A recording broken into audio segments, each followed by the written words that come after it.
இன்னும் என்னென்ன ரீசன்லாம் சொல்லி பொண்ணுங்களை நம்ம இப்படி ஒதுக்கி வைக்க போகிறோம்னு தெரியல. சத்தியமாக இதை பற்றி பேசலாமான்லாம் எனக்கு தெரியல. பட் என் மனசுக்கு பட்டது சொல்கிறேன், தப்புனா மன்னிச்சிருக்கேன். ஒரு ஃபேமிலி கோயிலுக்கு வராங்க. அந்த ஃபேமிலியில் இருக்க ஒரு பொண்ணுக்கு வந்து பார்த்திங்கன்னா மந்த்லி ப்ராப்ளம் ஆகிடுது.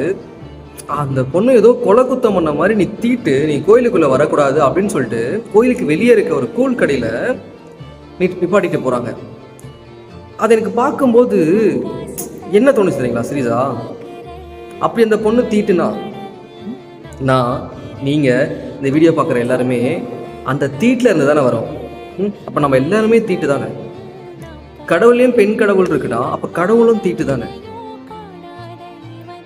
என்னங்க இதை பற்றி யாருமே யோசிக்க மாட்டீங்க. இன்னும் இந்த மூட நம்பிக்கைலாம் வளர்ந்துட்டு போயிட்டே இருக்கணுமா?